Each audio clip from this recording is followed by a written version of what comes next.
All right, guys, welcome back to the channel. So today, you're getting a very special look behind the scenes at the footage of myself and my good friend JJ Van Weezenbeek from Titleist fitting me for these brand new T-Series irons at TPI.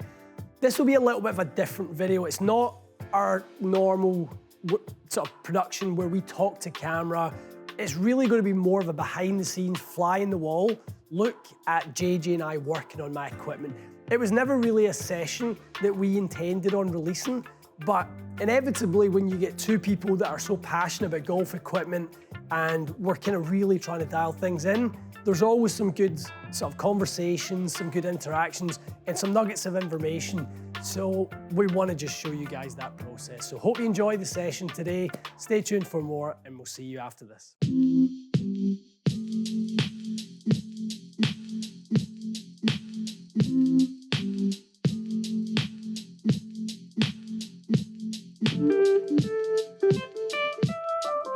Hey guys, welcome back to the channel and welcome to my favorite place on earth with my favorite person to do it with. Great JJ. to see you. Great to see you, pal. Guys, we have a huge treat in store for you guys today. We're getting a very first look at the new irons. I don't even know what to call them. I just know I'm going to be hitting some new irons today. Every other year, right? That's how special this is. We get to do this every other year together. I don't really know what's in store. I've racked my brain coming down here, JJ, if I'm being honest, about kind of what to expect. And I'm kind of drawing a blank because the progression of the T-Series irons over the last number of years has been so good. I just don't know where Titleist go.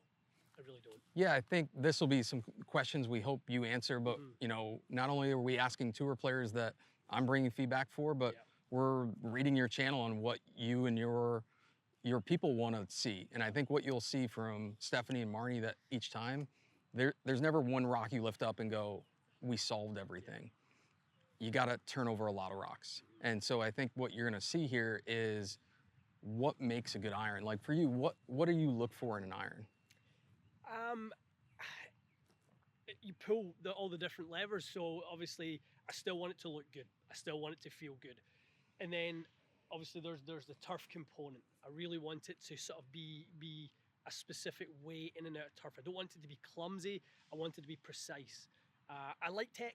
I don't want to eliminate myself from tech. A lot of people will say to me, why don't you just play a blade? I said, well, you know, I don't play that much golf. We were just talking about each other's golf over the last 6 months. You and I don't play that much. So I like a little bit of tech. So yeah, I want a little bit of everything, JJ, to be honest. Yeah, and that's kind of how we look at it. You know, the easiest way for us to kind of narrow it down is 3Ds. Right. You know, how do I get you really good distance, but consistent distance? And that to us is the turf interaction. Right. If you're striking it on the same spot on the face, I'm going to get a consistent distance. Then I want to make sure you have the distance gaps from club to club. Yeah. We get a lot of players that are only 3 or 4 miles an hour from their 7-iron to 6-iron. Right. That's why 80% of tour players are using more than one model. We have guys like Cam Young in 4. Wow. Just to create the proper distance gaps. The other thing we want is really good direction. Yeah. So we want to utilize lie angle, shaft, head type to make sure that we're controlling that direction. And then we're going to use that technology to create a really good descent angle. If you get that 45, 50 degree descent angle, the ball is going to stop. Yeah. You know, and we don't want to get that total distance where you're in the front bunker. We want to be able to carry it on the green and make it stop in a package that looks great, feels great. Yeah. But so that's where we're going to try to do that with multiple models. So when we're bringing out irons, we're not bringing out one, we're bringing out a bunch. Yeah, love that.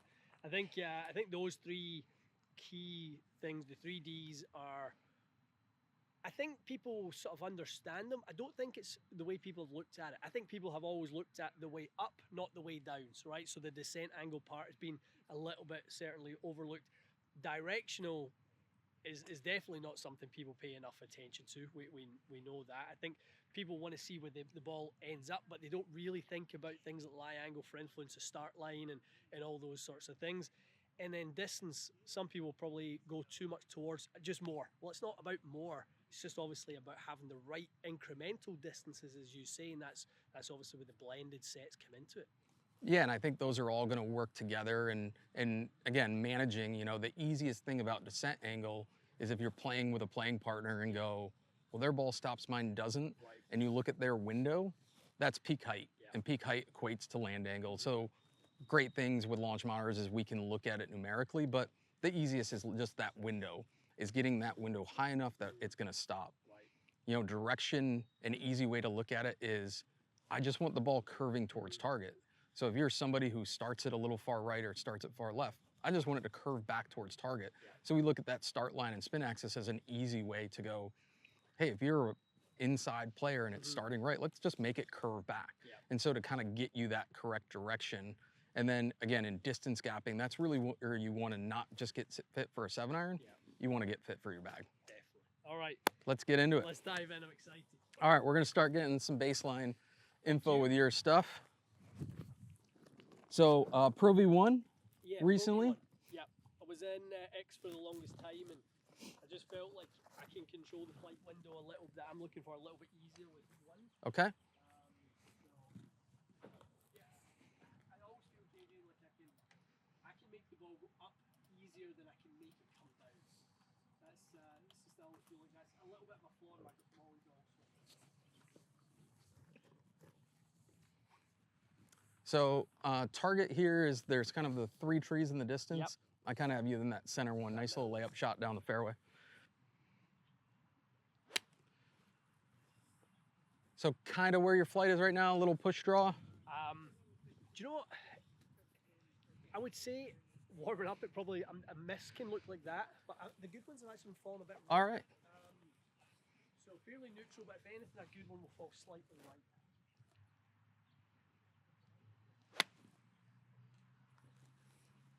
Good, and just give me one more gamer and we'll give a nice little baseline, then we'll do a little show and tell. Okay.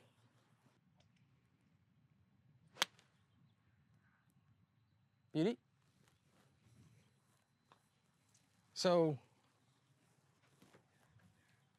again, things that I think we talked about that are why you're liking where you are right now, is the spin is a little bit on that underside, but with really good launch.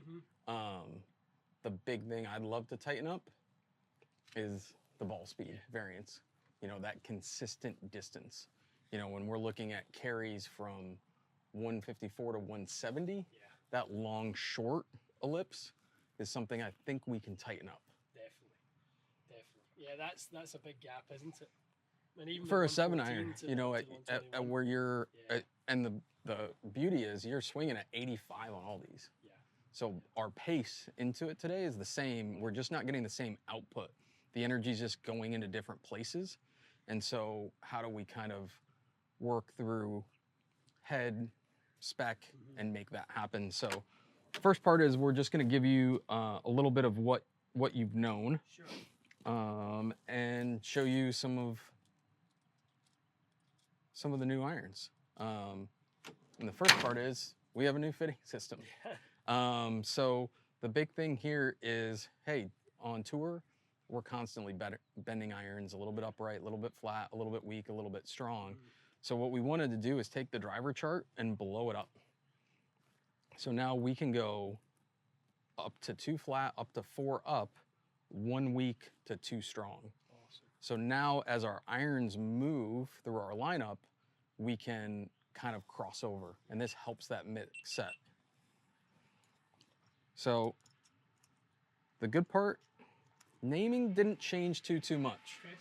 So the first one we're gonna show you is the new T100. So from address,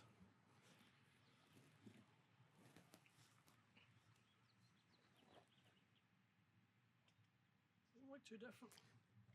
Well, there was a lot of things that the Ludwig Olbergs, the Jordan Spieth, their wish at address was, don't change it. But then how do you make it better? And so we got to do a lot under the hood. And the first thing we did is we changed the grooves. So you and I have talked about it before when we talked sole geometry, when we did the variable bounce sole. I just steal from Aaron and Bob.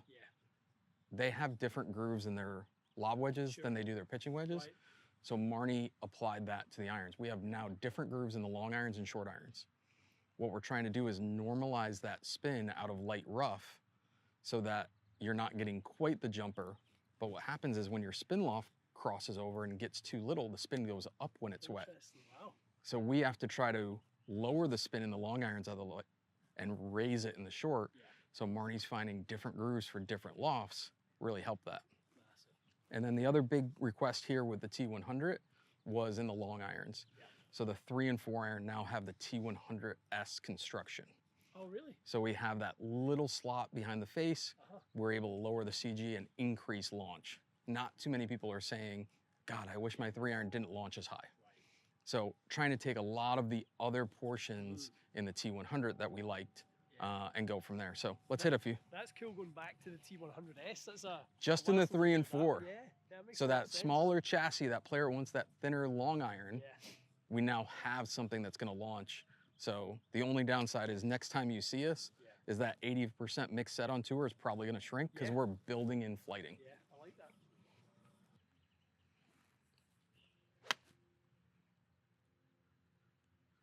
How's that? That felt good. I like that one. How's that through the ground? Yeah, good.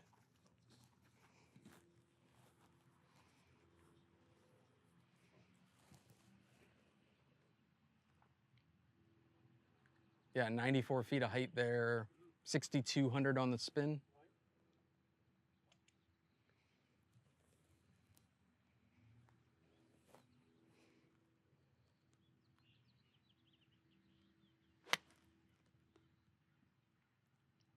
Really nice. Really like the window those last two. Yeah, so I mean, from a number standpoint, again, what we were talking a little bit off camera is when we look at those launch angles at 17, 18 range versus you were going from just sub 17 to 18, but these 18s are the ones I think you really saw, oh wow, those are the ones that I really feel in control of. So just to that loft progression and seeing these heights, you know, we're getting land angles at 48. So for a 7 iron being a little bit on that steeper side, to your point, it's gonna just have that little easier stopping power. So before we get too into everything else, let's just work you through the lineup. So next up is new 150. So 150, really similar construction to the 100 and the current 150. The big changes here are we changed the groove, and then we added just the smallest bit of size. You know, we kind of had a lot of people talking about the AP2 sizing being kind of that nice sweet spot. But how do you maintain the offset without getting more offset? And he did a really cool job of this is about a millimeter longer, but not thickening the top line, so it gives it kind of that clean look. Yeah, I mean, I don't think anyone's going to object to in any way, shape, or form the size of that. I think it looks perfectly proportioned. Is what the top line, the length, the offset, everything on that looks perfectly proportioned. And that's kind of been that goal here, you know. And we're now seeing this on tour. Will Zalatoris playing a full set in 150s. Wow. Again, just fitting that progression, that size, really nice. And so, kind of for him, coming off back injury, just a little bit bigger, a little bit stronger loft just made life easier. I just want to take stress off my back, utilize technology here for a little launch and a little ball speed. Makes sense.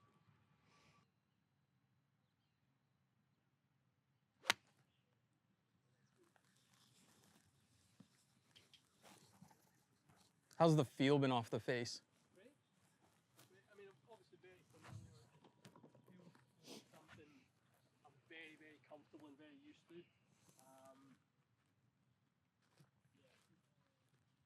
Very solid.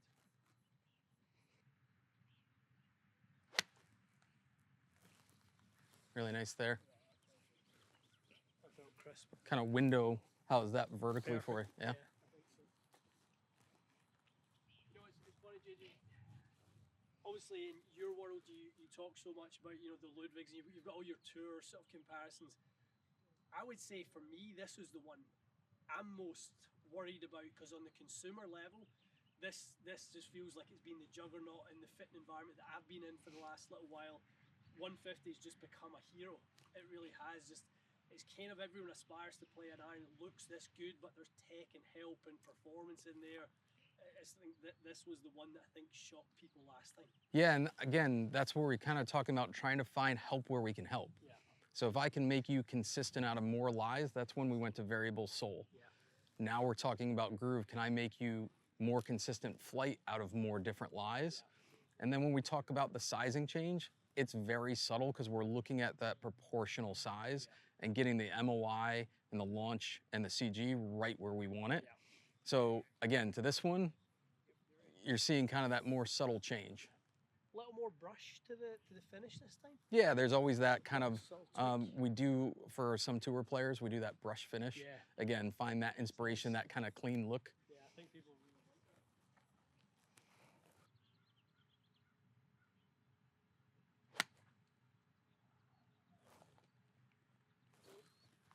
So I think that's the one we were talking about, you know, flights, and I'm trying to flight it down more.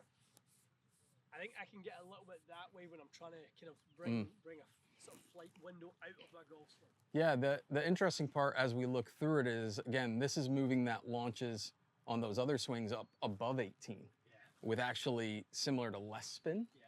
Yeah. So it's moving you up to 97 feet from 94, which is pretty subtle, 3 feet, people are like, but it's pretty noticeable to your eye that we're up those 3 feet. So as we start to get kind of dialed in, it'll be interesting to look at the launch spin ratios. You know, I think when people get so caught up on the launch spin factors, and I have to be this and that, I mean, you know, we've got a window there. The first one I missed to the right. The next two I hit much, much better in terms of the sort of line. But look at that tightness of that peak height. So the club's ability to manage different scenarios and different situations, if you get a little bit more launch but you have a little less speed, and sort of it just keeps it all around that sort of 94 feet window. Yeah, I think as we get kind of direction dialed in, you know, see the last two at 57.83 and 57.77, yeah. It's very predictable. And so as you get into the wind or crosswind, if your spin's consistent, you're a lot more in control, and you're not going to feel like you have to do something very different. So let's show you two more models. Now we're getting into kind of the hollow body construction. So now this was one of the name changes. We're calling T250. Oh. So the reason here is we've increased the size. But what was one of the biggest complaints you heard about T200?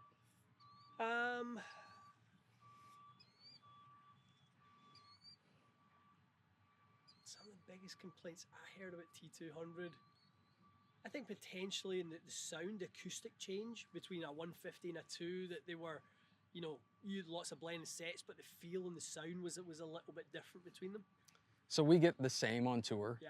But the problem was with the multi-material on the 200 is that badge allowed Marnie to put max impact in and big pieces of tungsten that he loves using. Yeah. The crazy part the team was able to do here is take kind of that TMB that everyone loved the feel of, but put the 200 tech inside it and upgrade a variable phase technology, upgrade the MI, put tungsten in a better spot, and then make it all metal. So there's still a lot under the hood here, but now we're able to do all the tech and then some, but add in a feel package that is gonna not only manage us a little bit more in terms of feeling similar to what you are, but the old blended set making them look a little bit more tied in together.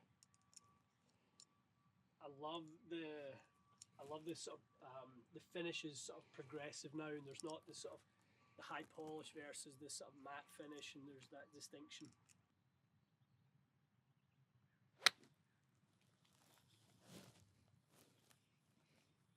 It was an interesting one. It wasn't as clean as sort of the previous ones, but it had a lot on it. Yeah, that's 120 ball speed on that one. And so you can see we're still above 90, but on a 5200 spin. Yeah. So this is one that's going to create a decent amount of launch, a lot of ball speed. A lot more out of that. Yep. So on the same, you know, 80 to 86 swing speed, getting a ball speed jump, 2-3 miles an hour.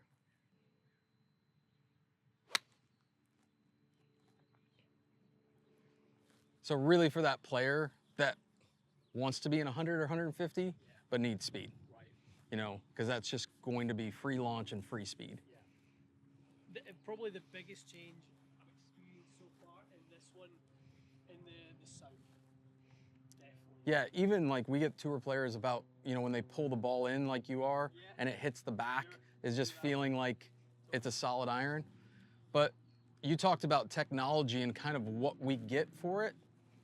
Your ball speed on the first one, 119.7, your ball speed on your second one, 119.5. Yeah. So obviously you're pretty good at being close to center, but you're just tightening the ball speed when you go to a bigger chassis with a little bit more tungsten in it, increasing the MOI. I would say probably that last flight, maybe there was one I hit with the 150 that I really liked, but that last flight was probably the best window I've seen sort of yet. And just looking there at the kind of numbers, I can see why. I mean, still tons of spin at 61. We were peak at 96, which is great. Land at 48, which is great. Yeah, that by no means is coming out like a missile in any way. it's not a missile and it's not spinning up where you're like, hey, if there was some wind, I couldn't play that. And we're kind of finding, you know, we always like to find your window. 94 to 97 is kind of a nice little sweet spot.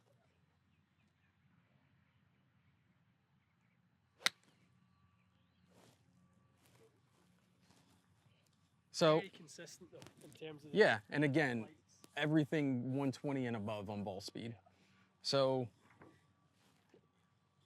you know, just kind of pushing up some carry distances, you know, once we kind of get back into consistent distance, a 187 iron's probably not our go-to of what we need. Not right now, yeah, not right now. We were chatting about some of the things I'm working on in my own game, and I'm really trying not to have, call it artificial speed.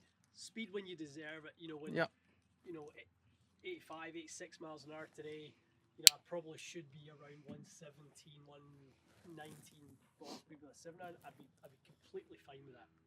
Well, in case you get bored at home and you just want free speed, let's just show you free speed. So T350. So what you'll just see is we're just keep building. So T100, keeping a lot of things similar, but adding in variable groove, adding in L-cup, face, doing that into the 150, changing size a little bit. 250 adds the variable face technology behind it, still with max impact, but all metal. 350 just does all that in a little bit bigger chassis. So we're just doubling down on launch and speed here.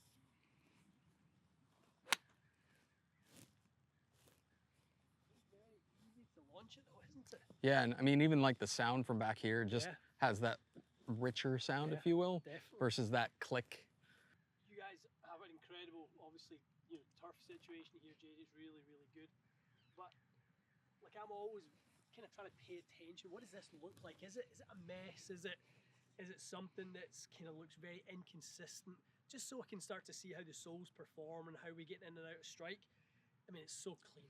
Yeah, and again, I think when we kind of start dialing in some things, we're going to see kind of, you know, that average 7 irons, you know, got about a 7-degree shaft lean, how important this front portion of the bounce is, versus when we, you know, are doing a lob wedge and you're moving the handle around a lot, which is why Aaron and Bob have to do so many different lob wedge options, is we're just trying to make that front edge get in and out really nicely.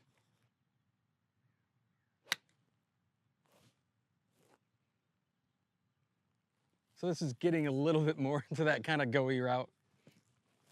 Good. I mean, I love that flight. We'll do one more here and then we'll start getting dialed in. But again, staying above 90 on a 5100 spin. It's just showing what that speed and launch will do for height.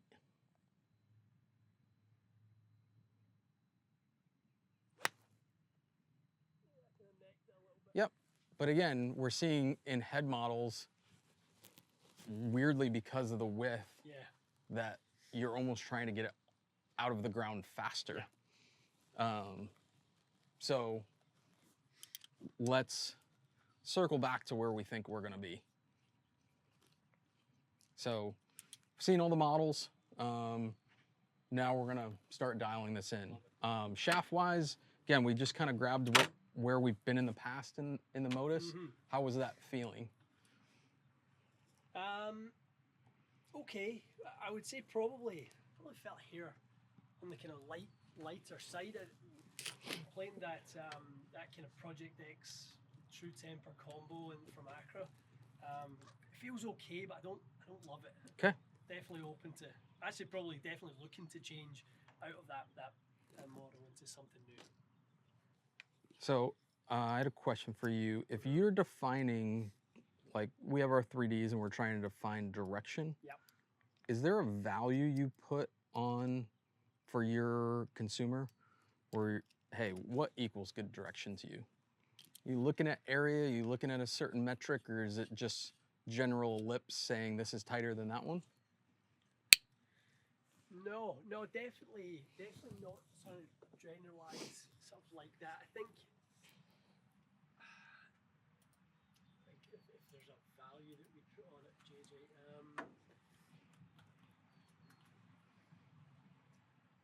I think it's trying to individualize as much as I can and look at obviously where does the miss occur.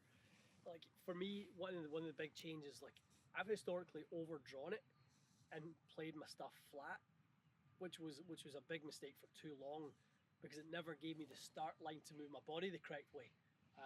So that's been a big change. I used to play everything too flat, now I'm one up, and that's really sort of changed. So I think a little bit my fit philosophy has changed as I've looked a bit more at, is that the swing causing that ball flight, or is that the club causing that ball flight? And then I try to sort of extract that, if that answers the question. A little bit, you know, and funny enough, we did that with Wyndham. He won the U.S. Open at 1.5 up, Right. and kind of had some swing issues last year, and was kind of trying to manage through the season. Yeah. So we started bending everything flatter. Right. And then this off season, we kind of had well, if it starts right, you'll never be encouraged to cut it. Yeah. And we're back to 2 up. Yeah. And it just provides a level of freedom for him to cut it. Yeah. So moved his woods upright, moved his irons upright.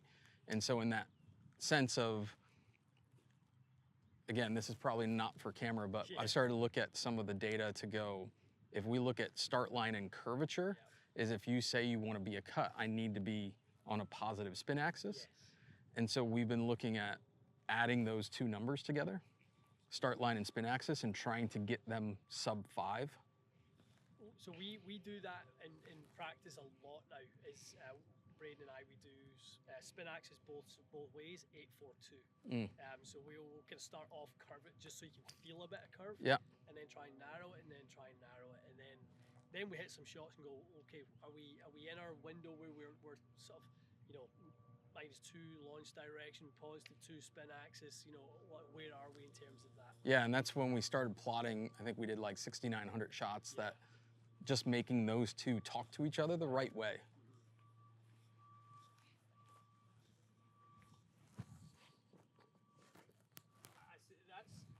I call that 3D club fit, JJ, because I think in the bay, especially indoors, people get so caught up in 2D. They just look at it like that. What's it doing up? What's it doing down? What's the speed? I think when the mind is able to sort of see things in that 3 dimensions, it opens up so much more from a fitting perspective. Yeah, and I think to your point, what you were talking about is the ball's you're never going to be encouraged swing-wise to make it curve the way you want if it doesn't start the way you want. Yeah.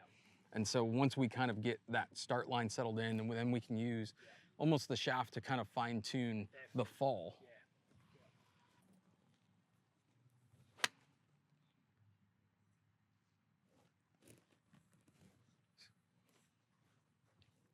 Yeah, so a little inside, but now we're closer to vertical, you know, where we would have seen that little bit of a movement there. So let's give this one a couple swings. So we made one other adjustment. So this is the T150, just 1 week. So we're 1 up 1 week. The one thing is that one, even being slightly a little left of target, was still at 89 feet and still landed at 46.7. So even down the left side of the green, we're still having some stopping power with just a little bit more spin.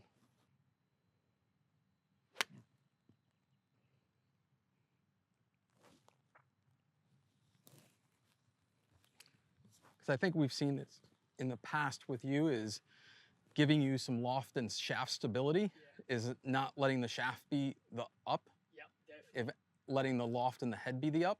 Yeah, I don't like when the shaft is the up. When it's trying to, when I get shafts that try to create that up component, it's actually something that's really been amazing for my driver. JD just sent me a driver with more loft, and my driver's in the best place it's been in probably ever, to be honest.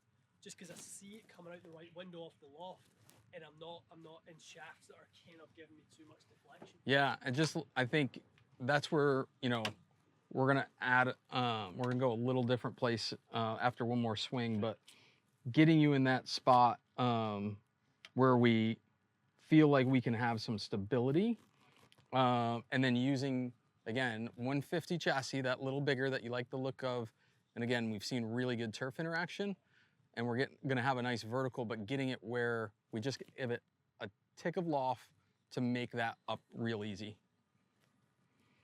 So just going into some things you've known before here. Again, getting you some weight, getting you some stability. Already, honestly, just like having something I can feel in my hands feels great, and I think that's something that probably I've not valued as highly as I do right now. Yeah, we spend a lot of time with tour players. You know, you get hung up on swing weight sometimes, but this total weight and what you're looking to feel through your swing journey, like before shallowing was probably let's remove weight and let that head get behind me. And now with the way you're pushing, giving you some weight to feel like, oh, now I can have the club in front of me, kind of managing that as your swing changes.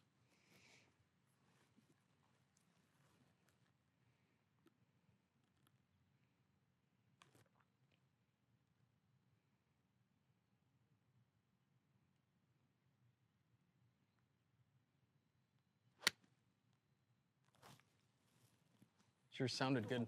What's that? Is this still one up? Yep. So you can see where the strike moved. Yeah. Really nice there. Much better. Just I like the feel of that weight immediately.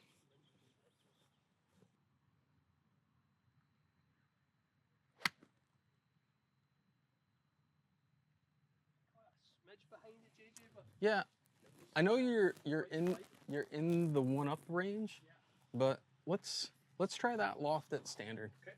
and just see how we feel.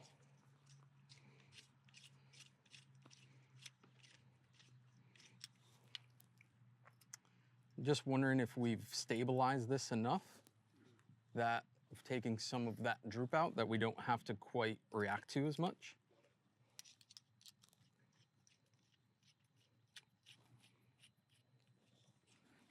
Because like, see how low those have gotten? I know. It's good to see. It really is good to see that that's kind of nice and stable now.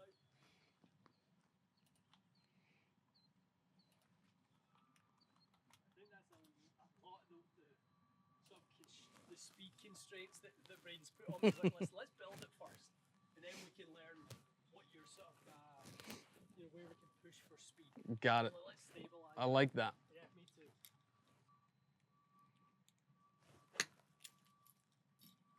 That just pushes that start line a little bit cleaner. It's just because we're up back into a 6.5 that you've been before. Yeah. So I know that speed is still coming back, but it really just helps all of your face to path get really, really tight. And we're up at 98 feet. There's loads of up in that. Yep. Definitely. Tons of up in that. This is back to neutral on loft standard. 1 week. This still 1 week. So the one cool thing with the new hosel adapter is now we can do them independently.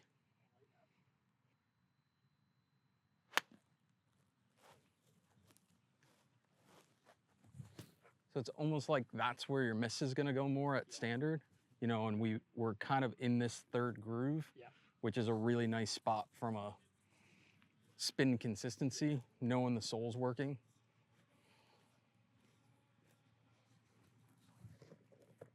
That's cool to use the crosshair versus just the sort of vertical line. Gives me the vertical strike location.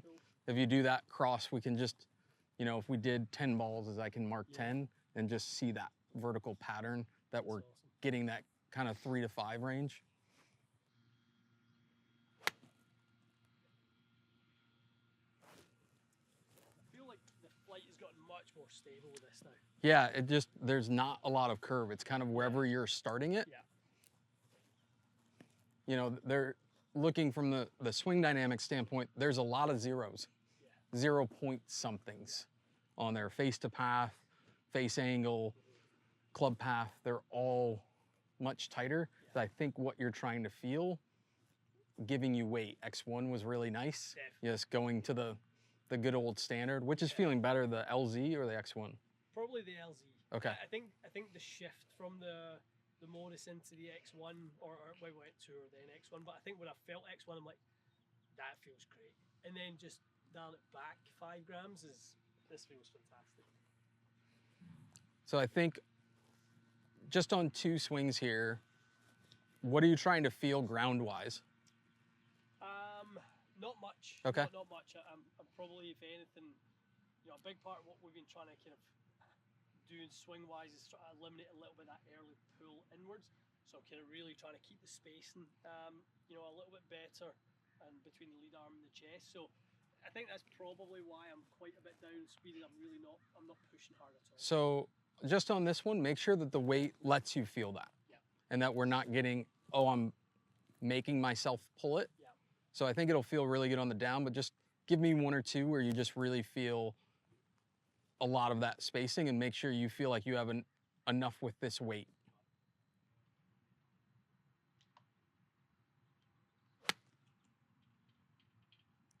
How did that feel? Really good. Nothing too difficult? No. Okay. Because again, fitter side for me, tons of happy. We're above 90. We're at 61.57 spin. So kind of where we started, we're just up that tiniest tick. It's not overspinning. There's enough spin there. Again, lots of 0 face angles, lots of 0 points face to path. We're getting kind of that strike in that good spot on the face.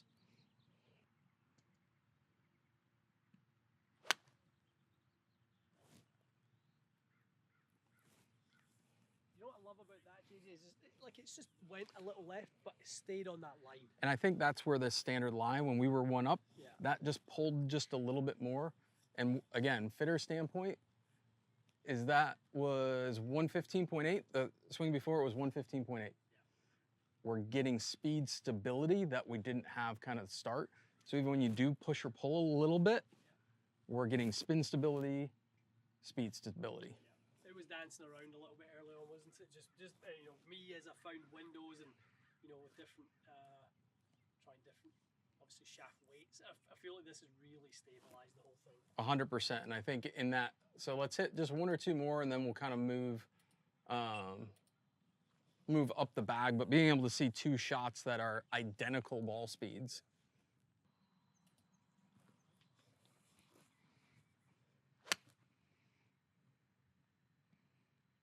I mean, just really nice windows.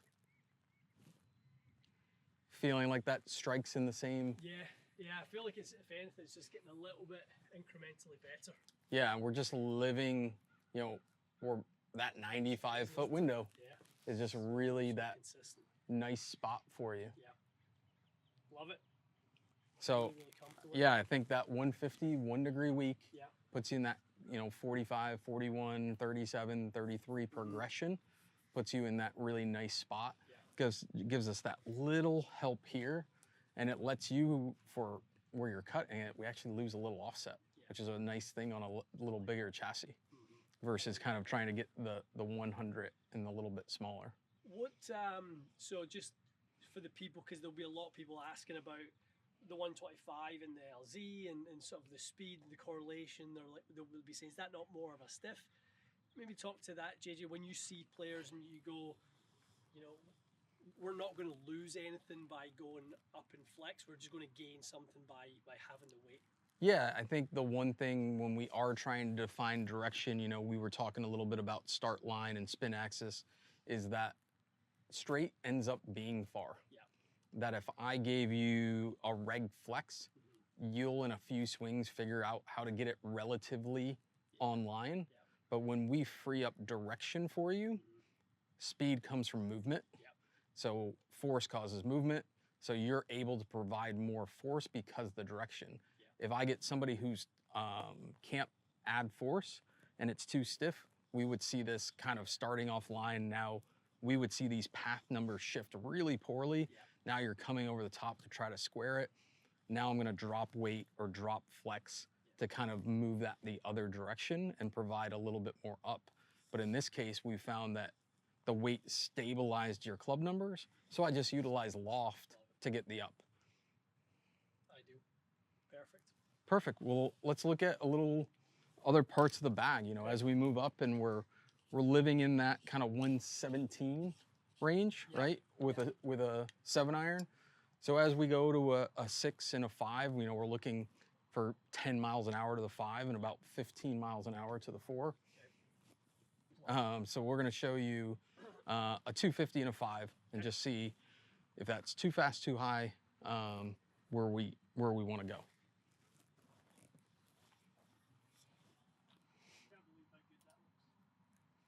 This one is, I mean, the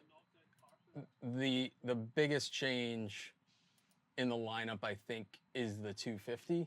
You know, that 350 player seemed to be okay with some different feels.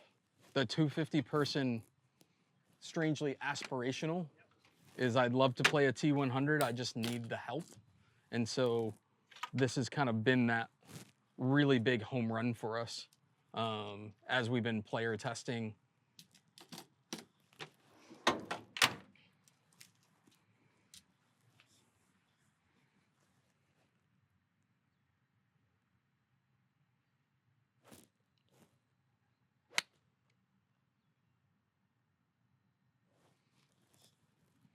So we said 10 miles an hour. That was 128 after 118. Okay, okay, job done. So nice start there. 93 feet of height. So we're right near our window. So this is kind of where we could definitely see your changeover, if you will. You know. The minute you gave it to me, I was going to need to probably see something drastic that I didn't like on there to sway me off this. I would have immediately said yes. If you said, would you want to put that as your 5-iron, I would immediately say yes. Yeah, and this is, you know, when we get Justin Thomas of the world, you know, he's playing this in a 4-iron. Is we all get to an uncomfortable iron that, gosh, I'd love a little forgiveness. And, you know, for a lot of tour players, it's 3s and 4s. But for a lot of us, it's 5s and 6s. And I think where you are right now, your 6 down with a T150 is going to be amazing. But now as we look into the long ones, hey, can we get just that little bit of help? Yeah, it's interesting, isn't it? You think of the amount of irons from one model we have in the bag, and I'm already thinking probably 9 to 6. You know, it's all there is of the 150 set. You know, it's literally just the sort of the 4 of them, and then you're into something like this and the 4 and the 5. I'm probably still going to play the Vokey 40. I really like the new 44, so I'll probably still play that. 44 at 45 is the perfect spot there, because that's part of why Aaron and team made the 44. Is we're seeing that on tour. That 45-degree pitching wedge is really popular. It's why the T100s moved to that loft progression. Is that's popular, and so now he has 2 options. He's got a 46 1 strong, he's got a 44 1 weak, and that 44 1 weak is going to be perfect for you to go to that 44 at 45 and just move this progression really nicely.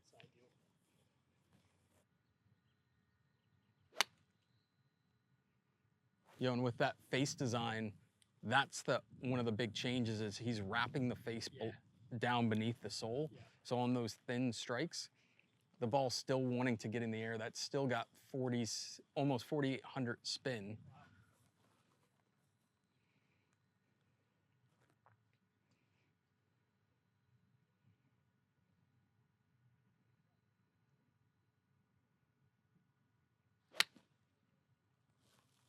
But I think this is where we're seeing 10 years ago, we used to do a lot of weird shafts at the top. Yeah. Right?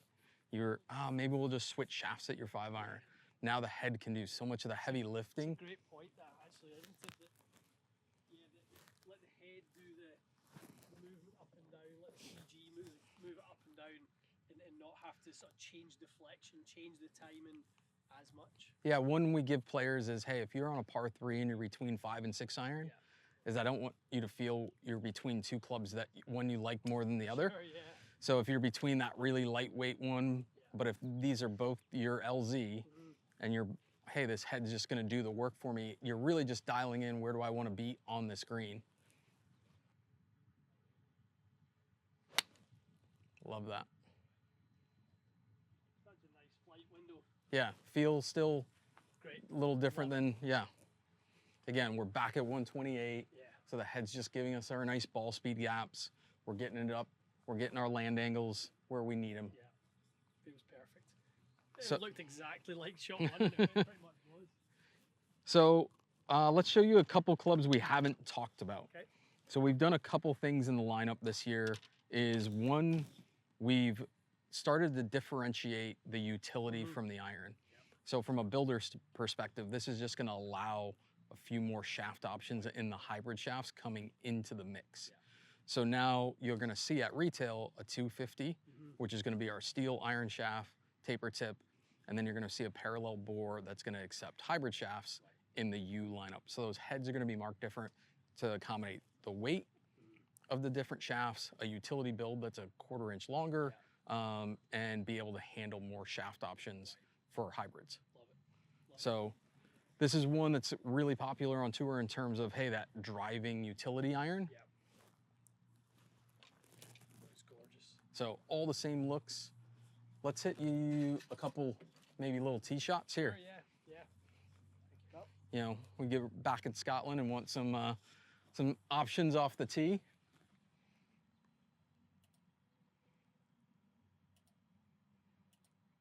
have to double check the passport nowadays with my ball flight being as high as it is. It's not very often my ball flight shows up that I played back home.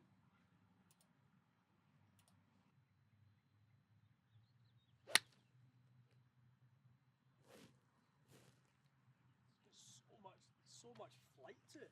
So launch but without spin. Yeah. So you're looking there 133 ball speed on 3,600 spin. That's still at 93 feet at height. And so that's kind of what we've found is this launch angle is what, when you were talking about, hey, I don't want it to get too high, it's normally when we don't want too much spin. Because now crosswind into the wind, that's when you really start playing around with it. But that's still gonna cut through the wind and still not be a one-trick pony that, hey, if you wanted to play that in Canada, that you couldn't. Totally. Love that. 93 feet in peak height again. Still, from a swing perspective, it's keeping everything sort of intact and the delivery stuff, which is what we're liking. Love that.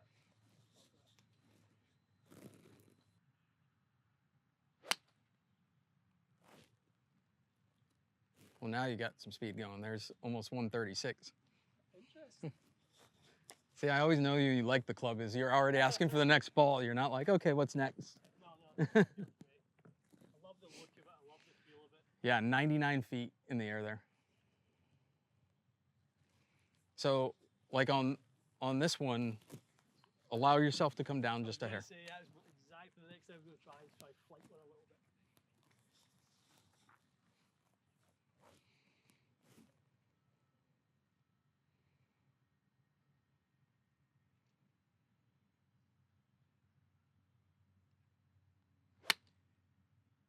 See that? Just drop that window just a little bit. Again, your path just stayed so consistent there. You know, that comes down to 80 feet. You dropped 19 feet in one swing. So again, just flattening that all out. And again, that's where we want to be able to control those windows. But I think that's the interesting part you're working on is you're doing that very neutrally. It wasn't an exaggerated version to drop 20 feet of height.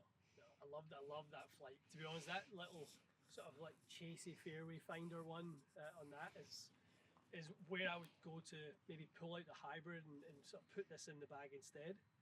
But hey, iron year, let's keep showing you. We're not done with the show and tell. We've also redone the U505. Now this one we redid a little bit more. So we have a 1 iron in play on tour. Ben uses it in substitution of a 3-wood.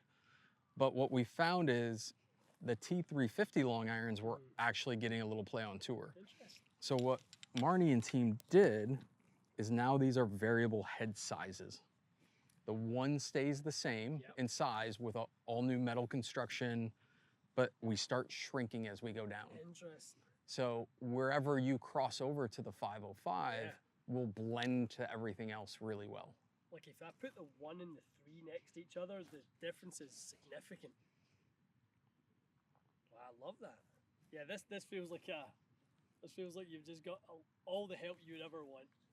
Yep, so again, we're looking at some tour players that play the 1 and saying, hey, I don't want to play a hybrid, but I could use something that strong lofted. Where these other ones are blending back into my set and I just need some launch help.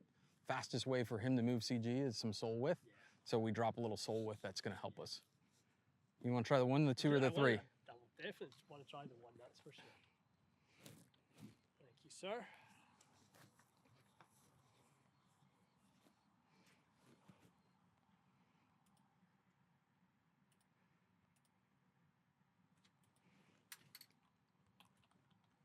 So again, here, all the things we've done in the other golf clubs, we're back to an all metal design.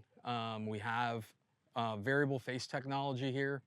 You know, we kind of brushed over it, but behind the face, just like we have in drivers, this isn't smooth.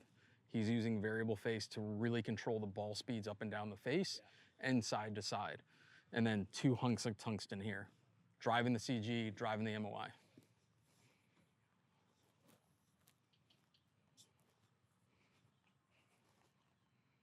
16 degrees? Yes.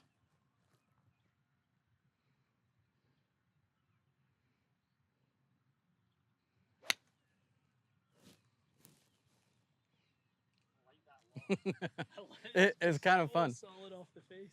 Yeah, and again, it's unique for this player that, you know, might be in a hybrid, you know, 74 feet of height, but because it's an iron, there's no bulge and roll, you're not gonna get that gear. You need peg? No, I'm gonna, I like it just sitting off that turf. Yeah, I mean, with that wider sole, it definitely has that launch look to it.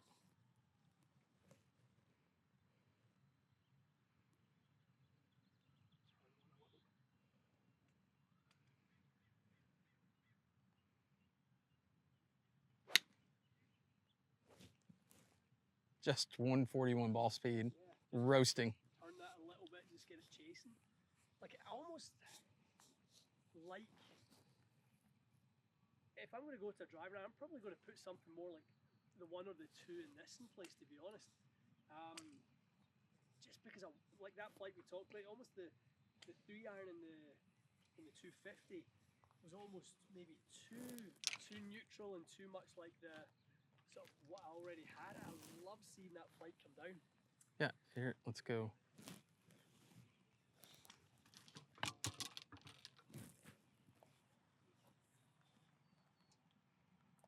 Just where, this isn't a 2 iron, but you can kind of see where the CG drives part of that story. So a 250U here.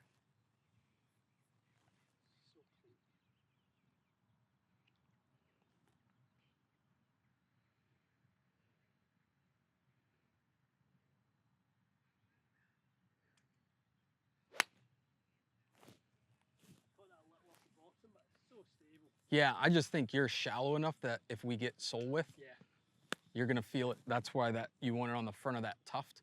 Where if we get you in that 2 iron for the drivey one, that you got all the room in the world if it's a little inside.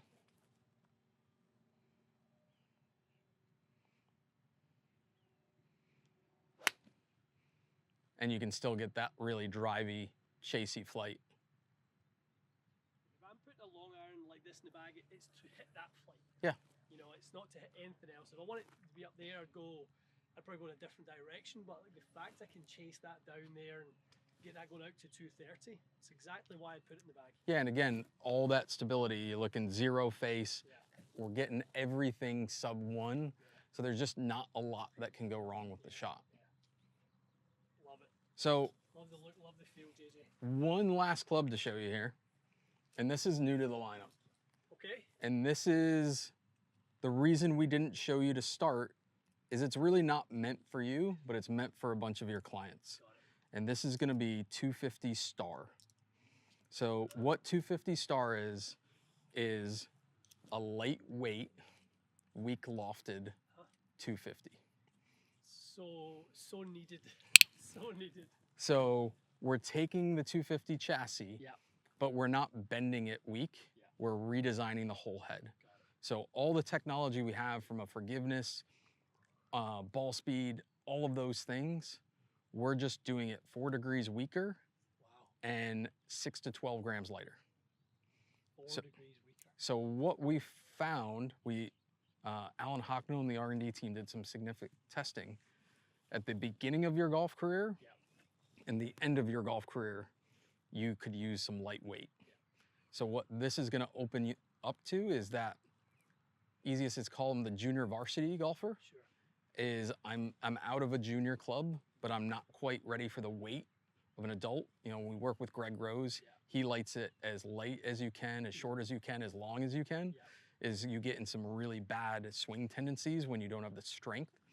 So by dropping that weight, and we can do it in a 6 or 12 gram light setup, we have some lightweight shaft options with some of the nip-on stuff that we can do lightweight steel or lightweight graphite. And then when we find as we get older and we start losing some muscle mass, that, you know, GT1, easy up, really helps that descent angle for some players that haven't been able to have that. Yeah, I love that. Honestly, I've been crying out for more loft, you know, get it a little bit easier for players to kind of get that ball up in the air and kind of keep all the tech. I feel like some of the heads that have had it in the market, you know, you kind of end up having to move away from the good stuff, you know, the tech that you really want people to have. And that's kind of where we settled on the 250 chassis is easy ball speed for this group's help. Because it, at the beginning or end, it really allows you to embrace some good swing techniques because you're not creating up and you aren't trying to create force the wrong way. So just for experiment, we're gonna show you with your same shaft on kind of where this goes.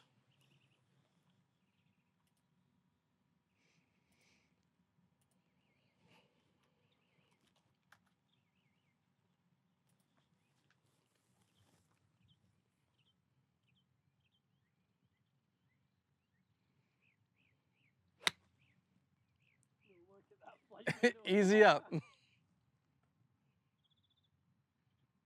Feels so easy though. Feels so easy. Yeah, so I mean, you're looking at 108, you know, it's adding over 15 feet. And this is before we've done anything shaft-wise.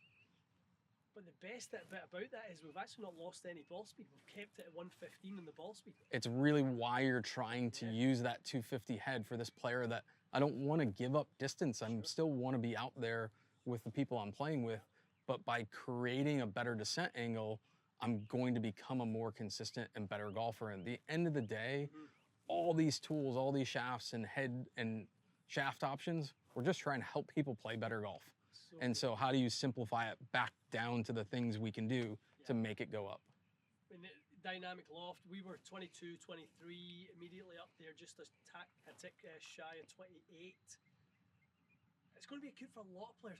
What do you think? Do you think there's going to be some players who just, even better players who are a bit squeezy and always struggled a bit to get that kind of flight that will move into something like this too? Potentially. Again, I think that's where, you know, the 100 is, I know we're 1 degree stronger, but we're still weaker than a lot in the market at that chassis. Again, this lighter weight, because even the head weight's lighter, is that it's really going to be kind of, if you think of the bell curve of speed, is when I'm kind of learning to gain speed or I'm losing speed, that if we've learned if we take weight out of parts of the golf club, it's kind of going the opposite of where you're going. We're getting you back into some weight, really helps stabilize things. We're finding that if certain parts of the population, if we remove weight, it just helps things go a little bit easier. I've got a sneaky feeling this will be a cheeky one, because I just think for players who maybe, and I think go back home, Scotland and Ireland, and, you know, if it's Texas or your places where it's super windy, and you've got somebody who's really just developed that kind of like a bit of a narrow swing, they've got some speed, but even getting the weight out the head a little bit and just sort of get some of those angles out. But if you think of this setup, which will be a little bit closer to kind of a stock, and just kind of imagine a little too many flights to Hong Kong kind of swing. You know, that player that's just struggling, just kind of give me kind of the smoothie one. So what do you think? What's a good spin? A good speed number? Let's throw. I'll throw a speed on this that's representative. Yeah, so you're swinging 86. If you show me like show me a 75. 75, okay.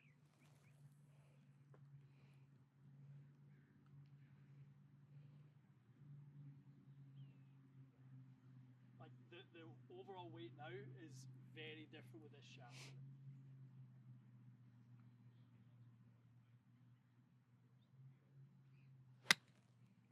But look how high that is. And just think of how many people you're fitting at that speed, that you're just seeing rockets, and you're starting a hybrid at 6-iron. Is that still landed at 47 degrees? I mean, that's the big thing. People who have not really ever been able to sort of throw it on a green and stop it. Competitive juniors, you know, who really want access to that ball flight.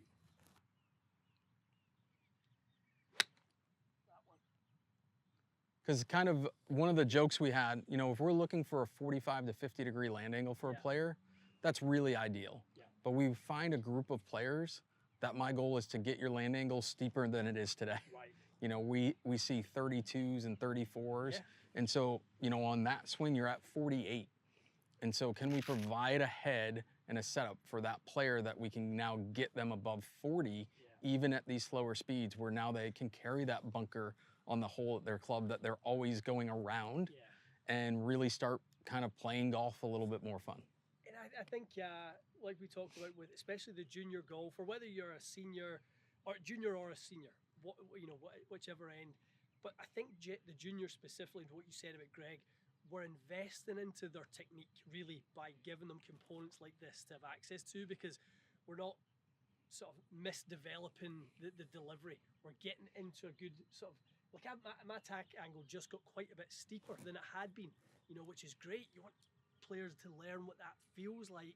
Then when the speed increases, they can obviously move appropriately. But I just love that that's an option now. 100%. And I think that's, when you look at the whole lineup of clubs, then when we put it out here, is we're just looking for options throughout the bag. Exactly. And that's where we're using the head so much to mix it, to really create all of those 3Ds. And we're trying to have a little something for everybody across the handicap lineup and across kind of the ball flight lineup. Yeah. Amazing, amazing. This one's put a smile on my face. It really has, because I think just being thoughtful about the golf population as a whole, this has exactly shown how thoughtful Titleist have been about the whole picture when it comes to tools. Yeah, and I think that was the interesting one in the development of this. It would have been easy to just offer something in a weaker spec. Sure. But to completely redesign and test hundreds of golfers across lots of speeds and age ranges and go, this is just going to require a whole new golf club, and design it around it was a really cool project that Marty and the team did. Amazing stuff. Love it, JJ. The whole synergy from one end to the other is really, really on point. I love the look, I love the feel. The whole story is incredible. Yeah, so hopefully you liked kind of the lineup, and you know, we can hopefully help you play a little bit better golf this summer. Without a doubt. We got one more thing. What we got? I want to hit up there. Okay, awesome. We know our spin with this club, this is your gamer, Yep. was living low 6,000s, right? Occasionally mid 6s. Yep. So we've gone to some light rough. Again, very spoiled here at TPI. We can get any lie you would like. Do you want grainy Bermuda? Here's some overseeded rye. Yeah. But what we kind of talked about with R&D here with the groove technology is this shot. Yeah. I've just missed the fairway, but I don't know how this is going to react. Mm-hmm. And so is this going to jump long into the grandstands, or is it going to be short in the water? And so let's hit one or two and just kind of see what's happening.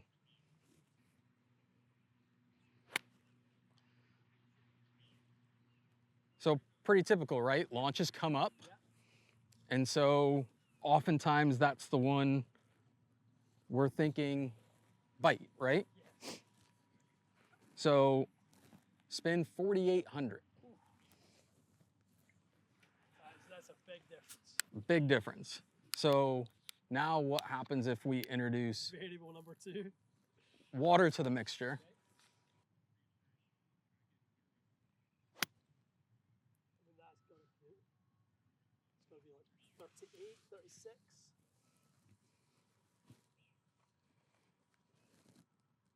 35. 35. So now we're at a situation where those two shots were 25 feet different in height, Yeah. and both low spin, where that last one, we're looking at a shallow land angle, but no spin. The density of the second shot when you add in the water was night and day. I mean, that ball speed must have came down 5-6 miles an hour, something like that. Yeah, you're looking at that one, you swung at 87 miles an hour and ball speed was 103. Yeah, you could just feel the density of the moisture as you try and get through that one.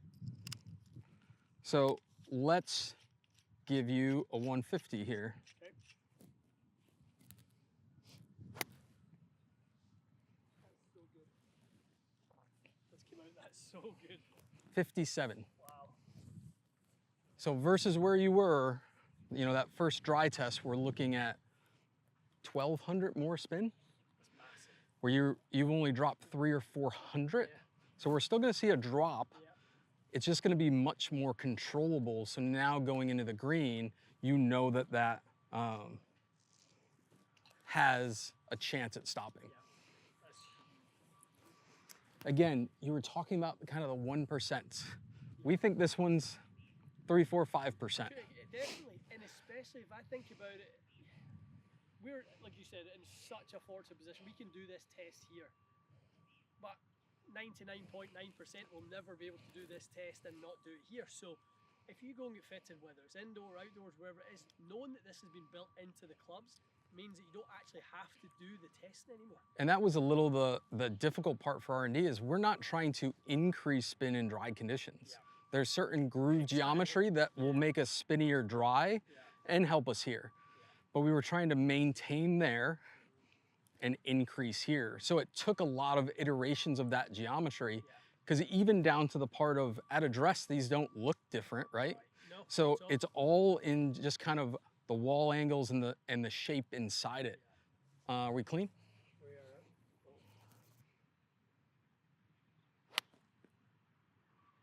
So like when you hit that wet one earlier, you kind of talked about, you know, that kind of way it felt off the face. Like how's that? It looked the same. It looked very, very similar. 5,400. Wow. So we've gone to the rough and we lost a couple hundred RPMs, but we didn't lose over 1,000. We've added moisture and we didn't cut it in half almost at 35 to 6 almost. We're up at 5,400. So now we're able to be much more in control. That's still your 95 feet of height. That came out 95 feet. Yep. That's 1,900 spin we've wrestled back off of the ground conditions.